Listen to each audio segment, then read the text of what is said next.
Hello, नमस्कार सदावर्ते साहेब.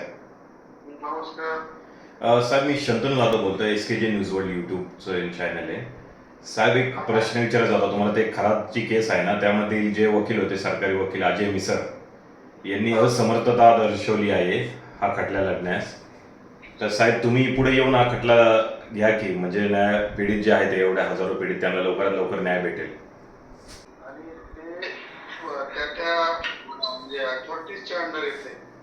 Okay, त्यामुळे म्हणजे आपण म्हणजे तुम्ही किंवा मी किंवा असं डायरेक्टली म्हणू शकत नाही. ते अथॉरिटीच्या ते कार्यक्षेत्र आहे. ओके. शक्यतो त्या जिल्हा न्यायालयात जे वकिली करतात लोक, त्यांच्या हातात हे असतो ते.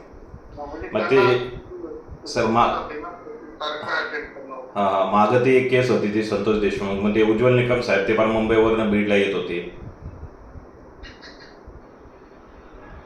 मी काय सांगितलं तुम्हाला, त्या कार्यक्षेत्रात तिथले जे अथॉरिटीज असतात हा हा, त्यांचा रेफरन्स आहे ते सर. ओके ओके, त्यांचा रेफरन्स असतो. सर, यामध्ये या केसमध्ये जर खरातला फाशीची शिक्षा होईल की जन्मठेप होईल? मला वाटतं फाशी होईल याच्यामध्ये, कारण त्याच्यात नरबळी म्हणतात ना, कारण मला फॅक्ट माहिती. हा, 5 नरबळी दिलेत त्यांनी म्हणतात असं, पण त्याचे अजून काय पुरावे वगैरे सापडले नाही पोलीस यंत्रणेला. तपास चालू आहे. मला वाटतं त्या प्रकरणात फाशीच होती. फाशीच होईल ना? आणि किती वेळ सर हा खटला चालेल? म्हणजे 1 वर्ष का 6 महिने का 2 वर्ष असं?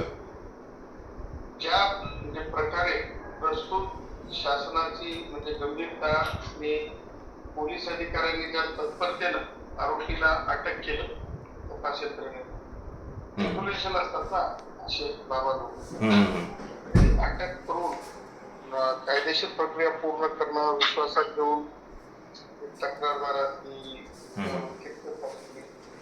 पण त्या प्रकारे म्हणजे प्रोसिडिंग्स पूर्ण करायला पाहिजे. त्या होत आहे. आणि असं पाहता मला नाही वाटत की कायदेशीर प्रक्रियेच्या काळापेक्षा जास्त मोठा कायदा येईल. फास्ट ट्रॅक ट्रायल मध्ये याची हिअरिंग होईल शक्यतो. बरोबर, फास्ट ट्रॅक व्हायला पाहिजे. पण मध्ये पुरावा राहून नये, त्याच्यामुळे आरोपीला मदत होईल. बरोबर. कारण एक व्यक्ती विरुद्ध एक तक्रार नाही ना. म्हणजे एक व्यक्ती विरुद्ध एक तक्रार असेल तर ते त्याला एक मर्यादा आहे, परंतु त्यांचा अनेक माता बहिणींवर अन्याय अत्याचार आहे. बरोबर आहे सर. प्रकरण सर खूपच, याची व्याप्ती खूपच मोठी. मोठमोठे सरकारी अधिकारी, राज्यकर्ते पण यामध्ये सामील आहेत. त्यांना पण या खरात बाबांनी अमृत समजून त्याचं मूत पाजलं. बघा, फाशी तर डबल फाशी तर नाही, फाशीच आहे ना. हो. फाशी करण्यासाठी तीन पद्धत आहे आणि त्याच्यामुळे मला असं वाटतं फिट केस आहे फाशीसाठी.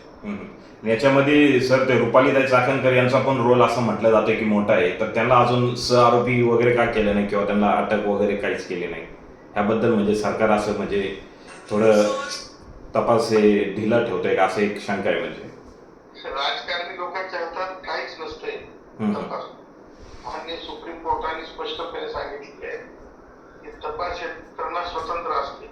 या प्रकरणामध्ये राजकारणी लोकांचा हस्तक्षेप यासाठी वाटत नाही, कारण थेट अशा आरोपीला पोलिसांच्या तत्परतेने अटक केली. त्याच्यावर मला कोणत्या राजकारणी व्यक्तीचा हस्तक्षेप असेल आणि या प्रकरणामध्ये. आणि कसं आहे, तपास यंत्रणा पुरावा असेल तर त्या प्रकारे त्या पुराव्याप्रमाणे कारवाई करत असते. चालते सर. धन्यवाद सर, तुम्ही एक चांगली माहिती दिली आम्हाला.